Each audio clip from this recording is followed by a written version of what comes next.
Okay. So I went and got some sparkle water. This one's like strawberry mango. Really good. So tonight I want to talk about critical race theory. I don't want to unpack what it is, but I think that John Oliver has a show last week tonight. This week he covered critical race theory. I think that makes a lot of sense. He touched on a lot of points that I pointed out like 2 weeks ago about like segregation academies. And he highlighted a lot of political commentators and really like white parents who are getting up and saying we don't want our students to feel bad about being white. And they're basically like really downplaying the impacts of slavery. And there were a whole bunch of white people who got up and they started talking about Martin Luther King because they fucking love talking about Martin Luther King in that quote. People should be judged for the content of their character, not the color of their skin. Okay, let's just unpack that for a second, because if that were true, let's just say hypothetically, hypothetically, if that was true, then how is it that so many we have so many pictures of these same white moms? I mean, it's like the exact same person, but it's like, they're these white mothers who are on screen and they're all talking about, no, we don't want our kids to learn about this, right? It's like their mothers, like those daughters of the Confederacy. That's really what they are. The Karens of the Confederacy, they've all come out and they're like, no, we don't want our kids feeling bad for being white. No, it can't happen. And these same women are documented in history as like throwing black children to alligators and like burning schools, chasing black children out of school. These are the mothers who did it. It's very like well cataloged. We all know what it is. That's like a very real part of history.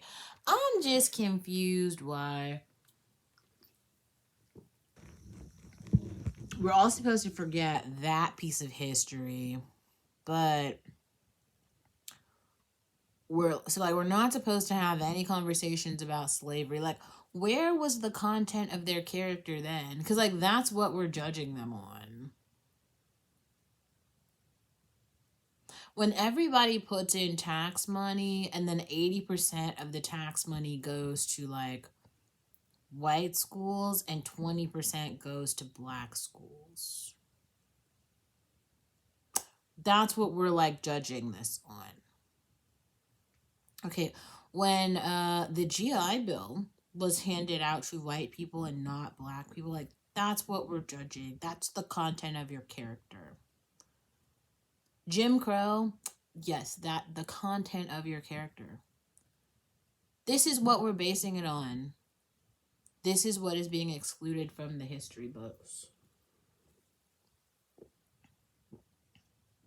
I don't understand, like, also, so critical race theory, I didn't really realize that. I mean, I feel like I've been studying just the maybe we gotta like clarify some terms. So critical race theory is, I guess, a upper division course that you take in law school. Actually, it was started by a professor at Columbia. She also teaches a course, I guess, at UCLA in the law school. Okay, this is for third year law students to understand why certain policy is racialized. It's like a course. The theory came out of a course for law students. So he also made a good point, like, why are people using the term critical race theory to talk about something someone's learning in kindergarten? No one is ready for a third year law seminar in kindergarten. Yeah, what those mothers are actually talking about is just US history. Like basic US history. You know how like they teach you like what happened every year? They just leave out all of the shit that was like, this president was raping black women. This president was hanging niggers from a tree. Like they leave out all of that stuff. Not because it didn't happen. Like in the same year, you learn about whatever old white dude was on a rock. You know, like that same year, lots of black people died marching and shit. Now, the part of this that's very confusing to me, I suppose one of the advocates for this like anti critical race theory uh, movement, I'm telling you, he's like a white Latino dude who was on CNN with Tucker Carlson. Nobody is surprised here. Well, I'm not surprised here. Firstly, because Latin America, like I said before, is going right down the shitter. And all they have, and all they've ever had, was black slavery and this like elitism that simply comes from having lighter skin. Go to Latin America and see it for yourself. All of the darker hued people. We're not even talking about a paper bag test. We're talking about like, I'm trying to find a piece of paper here. There's a piece of mail I got earlier. Like white people. Like if you're like yellow people, they don't count. Like Asians, none of that shit. No, like it's literally like white people who speak Spanish, like Portuguese and all that shit in Brazil. They're not even on the radar yet. Like Sao Paulo, I guess they have like an upper class. I don't. They have like that Zimbabwe mall or whatever. I mean, just full of like Louis Vuitton, all Hermes. I mean, it Prada, every fucking upstream store that you could possibly think of in life. I mean, they had it there. I was very surprised. It was like in fucking Sao Paulo in Brazil. Like, why? I mean, this mall was like better than anything I found in like San Francisco or even New York in like one place. Like, it was nuts. It was nuts. I don't know. I feel like what is happening here is there are a lot of people who are very afraid because like there are enough people of color and specifically black people because like there's been a nice little buffer of people of color kind of like riding the wave of the civil rights. It's like almost like if black people were to like build a ship, ride a ship to freedom, and then just like push the ship back. Now, other people getting on this already built ship and then now riding it across a river, a path that has already been, you know, forged. The ship has already been built, right? They're just like riding the wave riders. This is the way I see people of color. They're wave riders. Now, a part of the wave ride that I think they're missing, because they also come with their personal counterculture and colorism, racism, classism, all that shit. But a lot of them, like some of them have, I think 9/11 opened a lot of, like in terms of like the Arab and Muslim community, I think it really opened their eyes to kind of like the American sentiment of like we don't fuck with you either. Like but I mean also like they're not black, so it was kind of like they are other, but it was a very clear message from America like we really don't fuck with you, like for real, and everybody kind of came out and made it known. And then I think, you know, in the last couple of years, all the shit with like the border and build a wall and like the Trump speech, I feel like the Latinos now have gotten their wake up call too. And now the Asians with the like the Asian hate and the Wuhan shit with the bats and the weird, like everybody has gotten, all the people of color collectively have gotten their wake up call in terms of like y'all aren't one of us either. But also like I just want to be here being black to still be like y'all are not us either, like y'all are wave riders. This isn't the point though. Like the point is like Okay, so as all of the groups, the people of color groups, kind of like find their way in society and kind of start to make decisions about how they want to live in the world that they want to live in, because they come from places that have a lot of violence for different reasons. Like a lot of that shit doesn't really have anything to do with like black people at all. It's just kind of like they don't even, they're just oblivious really to like American history, which is really sad. Imagine like coming to a country and just not understanding the history of the country at all and then not being forced to learn it. That's weird. That's weird. I don't even know another thing to say about that. That's weird. But, you know, it is what it is. And also kind of like I think we're seeing. I don't even want to say a power elite. Like there are some very wealthy, you know, white families who have had power and money for a while and will continue to. But there's also like quite a lot of new money in the black community. We'll just say that, and that isn't going away. Like it's not gonna stop. Like it's not gonna stop. And I think that we haven't really seen this sort of like autonomy and power and ability, not ability because everyone's always been able, but like this confidence coming from black people to stand up and say like we are here, we are this, we are human. Really, black people standing up and dominating their humanity, that hasn't been seen before in this society, because this is, and I'm talking about American society, specifically like America in the West or even the East Coast. We're not going to discuss middle America because that's still mostly like white and backwards, but let's talk about like California and New York, because that is actually where most of the people in the country are anyway. And there it is super multicultural, it's very diverse, there's a lot of wealth in both of those places, and people are making kind of a lot of decisions about the future, right, in those places. And I think that we are not accustomed to, you know, what that looks and feels like, because um I can't describe it. Like, so many people, so many black people have just had so little education and so little access to Americana and American proper experiences, that like so many things that mean so much to other groups just don't mean anything to those groups right now, because they've never experienced it, they've never known anyone to have experienced it. And I guess this is one of the reasons I want to continue to make content. I suppose because I can. I mean, that's one reason. I am extremely lazy, though. I've got to be honest. Like,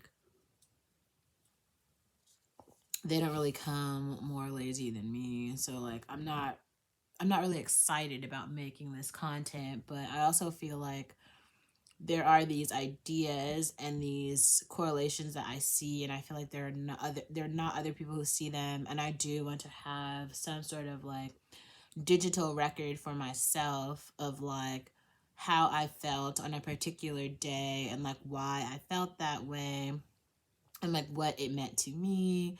You know, things like that is meaningful to me. It's meaningful to me. It might not be meaningful to anyone else, but I do just realize how few other people are like doing that. And it feels, you know, I feel happy to be able to do it.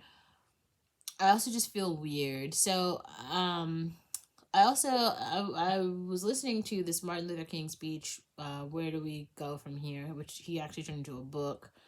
Now he talks about this like bread basket campaign that he did in Chicago, where he basically got like 22 or 3,200 jobs for black families, which brought in about like $18 million a year for like those families.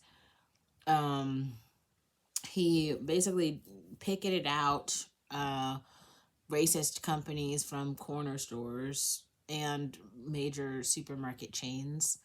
Um, he was really advocating for like social policies, basically, for Black people to have like dignity in the society. And I feel like that might be something that a lot of youth just miss. Like they don't understand that like someone else has like fought for that dignity.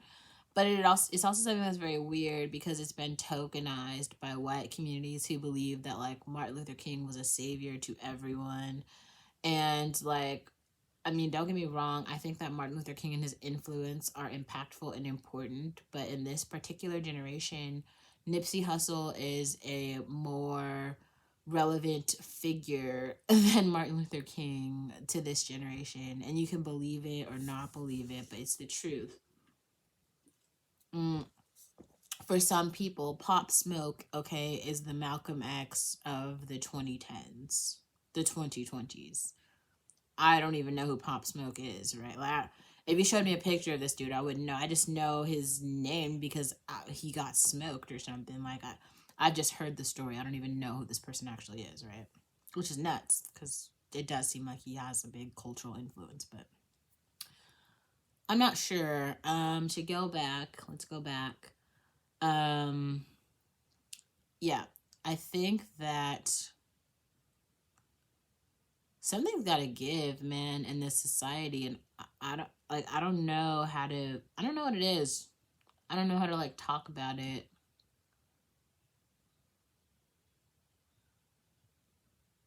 I'm not. Yeah, something's got to change though because we definitely cannot continue to go um the way that we're going. I also wanted to mention this because and maybe I will go write something or create more content around it. I saw the video from Jack Harlow, the nail technician video. Now, I think that was Young Miami. It was either Young Miami or JT, who was like the main girl in the video, and she's at the nail shop just getting her nails done. And Jack Harlow, he started to tell all, he had references to like Steve Jobs in the video at like a tech conference. He brought out like a Lilo vibrator.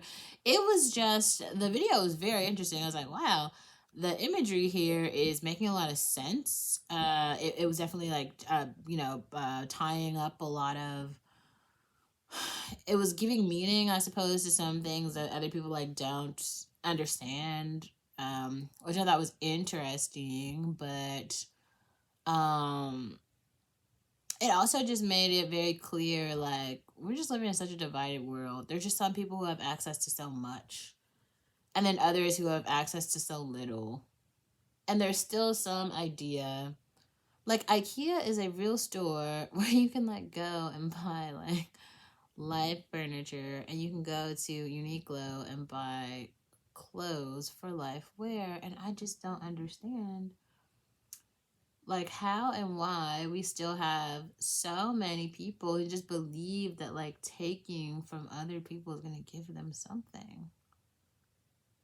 Everyone has to find a path for themselves, even me, even you, everyone. Like you don't get to get out of it. There's no cop out. Like it's scary to get out and live on your own. It's super scary, but you have to do it.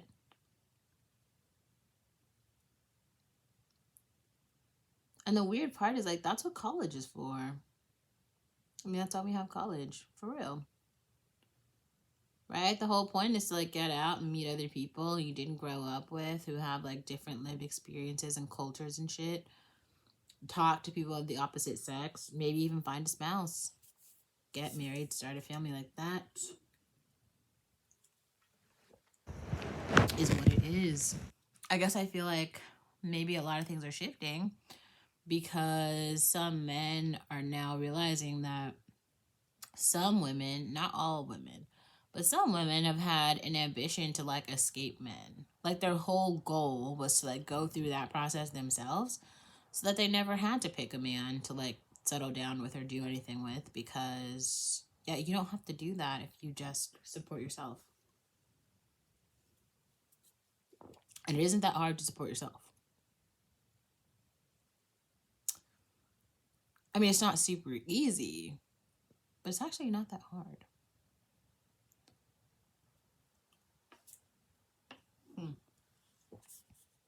Whatever. Thoughts for today.